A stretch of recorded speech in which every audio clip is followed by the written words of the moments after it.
Iron Man et Batman sont probablement les deux faces d'une même pièce. Ils partagent autant de similitudes qu'ils ne sont différents. Tous deux sont de puissants milliardaires qui utilisent la technologie pour assurer leur rôle de super-héros, mais ils font cela de façon bien différente. Batman rôde la nuit, cache son identité et maîtrise plus de 120 formes de combat différentes, et refuse absolument de tuer. Il est plutôt du genre taciturne et s'occupe essentiellement de la petite criminalité. Tony Stark est lui beaucoup plus jovial, tout le monde le connaît et il assume parfaitement son ego surdimensionné. Contrairement à Batman, il fait plutôt face à des menaces planétaires, voire extraterrestres. Une différence de tempérament qui pose une question évidente.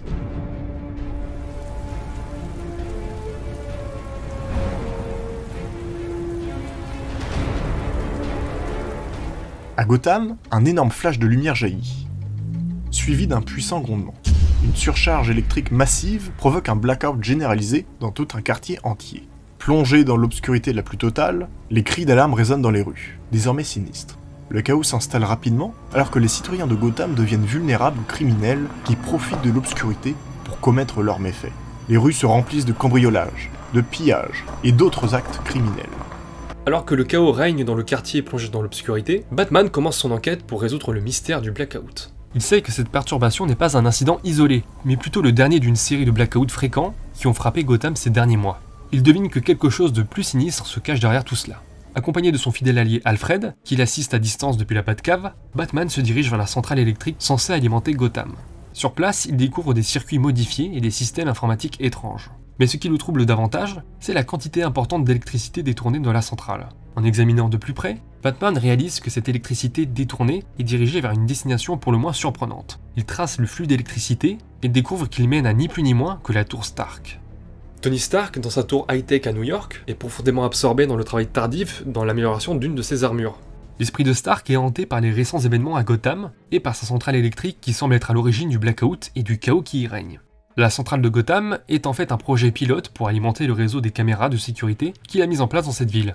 Des caméras qui sont conçues pour détecter les crimes en temps réel et, grâce à l'intelligence artificielle intégrée, envoyer automatiquement une de ses armures Iron Man pour intervenir et résoudre le conflit. Cependant, Tony est frustré que son système requiert une puissance d'énergie aussi considérable. Il est déterminé à faire fonctionner son projet, non seulement pour la sécurité de Gotham, mais aussi parce qu'il voit un immense potentiel commercial. S'il réussit, il pourrait vendre son système à des agglomérations du pays tout entier, générant d'énormes profits pour Stark Industries. Il a obtenu l'autorisation du gouvernement pour tester son système à Gotham, dans l'espoir de créer un modèle reproductible pour l'ensemble des États-Unis. Il voit cela comme une opportunité exceptionnelle pour le développement de sa société, en plus de la réduction potentielle de la criminalité à l'échelle nationale. Il est conscient qu'il doit régler la situation au plus vite. D'une part pour aider la ville plongée dans le chaos, mais aussi pour assurer l'avenir de Stark Industries et sa propre réputation. Tony Stark, depuis le sommet de sa tour, scrute la ville de New York à la recherche de réponses aux problèmes qui le préoccupent. Tout à coup, un bruit étrange attire son attention. Il se retourne brusquement, son armure Iron Man prête à l'action, prêt à faire face à tout imprévu. C'est alors qu'il découvre la silhouette sombre et menaçante de Batman, se dressant devant lui, dans l'obscurité. Les deux hommes se font face à quelques mètres de distance. Un silence pesant enveloppant l'air. Batman, avec sa carrure effrayante et son regard perçant, commence à poser des questions à Tony Stark sur ses intentions à Gotham. Il est déterminé à obtenir des réponses sur la technologie défectueuse de Stark Industries, qui a provoqué le blackout et le chaos dans la ville. Tony, cependant, n'apprécie guère que Batman se soit introduit dans son propre sanctuaire technologique, la tour Stark. Il est un homme de caractère et n'accepte pas facilement d'être mis en cause. Il voit Batman comme une menace à sa vie privée et à sa réputation, et il est prêt à défendre ses intentions. Une joute verbale tendue éclate entre les deux héros. Batman accuse Tony Stark de négligence et d'irresponsabilité, tandis que Stark considère que Batman est un intrus indésirable dans sa sphère d'influence et que sa façon de combattre le crime est hautement ridicule. Batman ne se laisse pas marcher dessus. Il accuse Tony de se désintéresser de la véritable criminalité et de ne chercher qu'à accumuler davantage d'argent grâce à sa technologie. Batman est catégorique. Il ne permettra jamais que des robots contrôlés par Tony Stark gouvernent Gotham, car il juge cela beaucoup trop dangereux. Il argumente en expliquant qu'il connaît Gotham comme sa poche, opérant dans les rues depuis des années, et il sait que, d'une manière ou d'une autre, ce que Tony Stark a créé finira par dégénérer. Il dénonce également que le système de Stark ne fonctionne pas encore, et que les blackouts qu'il a causés ont directement contribué à l'augmentation de la criminalité dans la ville. Tony Stark, dans toute sa splendeur de milliardaire, ne peut s'empêcher de laisser transparaître son ego en plein milieu de cette dispute tendue. Il ironise en disant qu'il est en train de créer de l'emploi pour les chauves-souris en costume, faisant référence à Batman et à d'autres justiciers masqués qui œuvrent dans l'ombre de Gotham. Sa remarque est empreinte de sarcasme et de légèreté, une manière de se moquer de l'engagement de Batman pour la justice. Une remarque qui ne passe pas du tout auprès de Batman. Le Chevalier Noir méprise le ton sarcastique de son adversaire. Il sait que Gotham est une ville en proie à de graves problèmes de criminalité et que son travail en tant que justicier et sérieux est impératif. Il ne tolère pas le mépris affiché par Stark à l'égard de sa mission. Tony, toujours persuadé de la validité de ses intentions, demande de manière autoritaire à Batman de quitter sa tour avant qu'il ne s'en charge de force. Sa voix résonne avec une fermeté implacable, montrant qu'il est prêt à tout pour protéger ses intérêts. Cependant, Batman ne recule pas face à la menace. Il se rapproche de Tony Stark, d'un pas déterminé, un air de défi dans le regard. Il annonce à Stark que son projet ne verra jamais le jour tant qu'il sera là. D'un geste fluide, Batman déclenche une explosion fumigène qui envahit la pièce, masquant son départ soudain. En quelques secondes, Batman disparaît de la tour Stark. Stark, bien qu'incertain de la signification exacte des paroles de Batman, est catégorique sur un point. S'il doit affronter Batman pour réaliser son projet, il le fera. De retour à Gotham, Batman prend les choses en main. Il se dirige vers la centrale électrique et commence à désactiver méthodiquement tous les appareils de redirection d'énergie mis en place par Stark Industries. Il veut mettre un terme à la menace que représente la technologie défectueuse et restaurer l'ordre à Gotham. Pendant ce temps, dans le ciel de la ville, Iron Man fait son apparition, survolant la centrale. Il somme Batman d'arrêter immédiatement ses actions, sa voix résonnant dans le casque de l'armure. Les deux héros sont désormais face à face, prêts à en découdre pour défendre leurs convictions.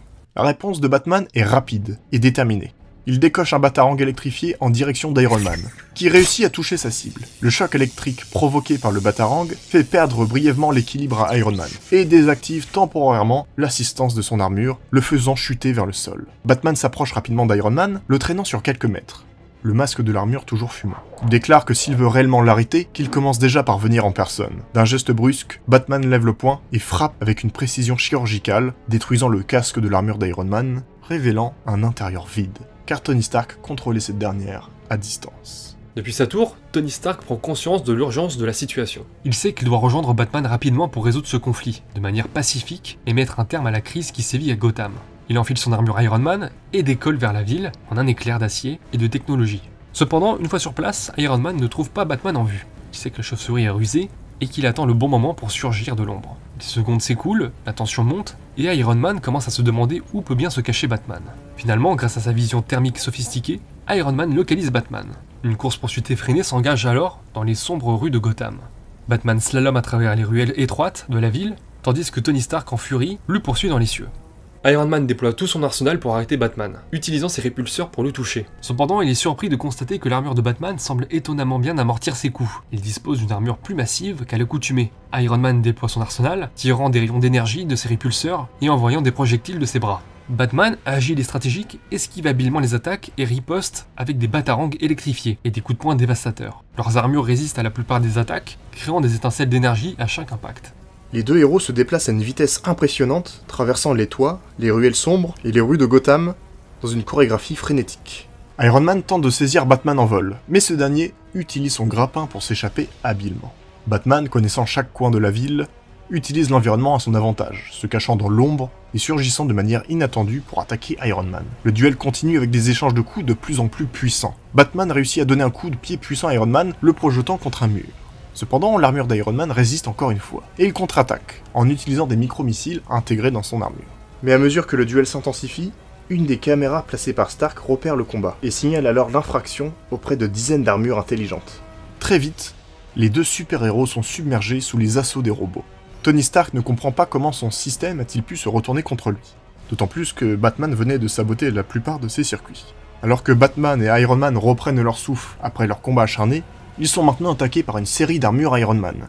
Ces armures, autrefois conçues pour maintenir la paix à Gotham, ont été piratées et sont tombées sous le contrôle de forces malveillantes. La criminalité elle-même a pris les rênes de cette technologie avancée. Batman et Iron Man réalisent rapidement que la menace qui pèse sur Gotham est bien plus grave que prévu. Les armures d'Iron Man, avec leur puissance de feu dévastatrice, représentent une menace sérieuse pour la ville et ses habitants. Face à cette menace commune, Batman et Iron Man font le choix de faire équipe. Ils se synchronisent, mettant de côté leurs différences et leurs désaccords précédents pour affronter la menace qui les surpasse désormais. Avec leurs compétences respectives, la technologie de l'armure d'Iron Man et l'ingéniosité de Batman, ils parviennent à contrer les nombreux assauts. Après une bataille acharnée, Batman et Iron Man réussissent finalement à désactiver le système de sécurité d'Iron Man à Gotham. Le projet de Tony Stark est abandonné, mettant fin à la menace qui pesait sur la ville. Cependant, il demeure dans l'incertitude quant à l'identité de la personne ou de l'entité qui a piraté le système et orchestré cette attaque. Batman révèle à Tony que de nombreux malfrats opèrent à Gotham, et que tous sont capables de détourner un tel système pour leurs propres intérêts. Les deux super-héros se quittent sur une franche poignée de main. Il est décidé qu'ensemble, ils pourront travailler sur un système de sécurité plus cohérent pour Gotham. Au sein de la Batcave, dans le repère de Batman, Alfred félicite Bruce Wayne pour son coup de maître. Car ça n'était nul autre que lui-même qui avait piraté le système de Stark, grâce à la technologie de Wayne Enterprise. Il voulait démontrer frontalement à Tony tout le danger et l'instabilité que pouvait provoquer son projet. Cependant, l'avenir s'annonce plus radieux pour Gotham, car désormais, Stark Industries et Wayne Enterprise travaillent main dans la main pour éradiquer la criminalité dans la ville. C'est la fin de cette vidéo, j'espère que ça vous aura plu. N'hésitez pas à liker, à partager, à commenter, à nous suivre sur les réseaux sociaux, Twitter, Instagram, TikTok, et on vous dit à la prochaine!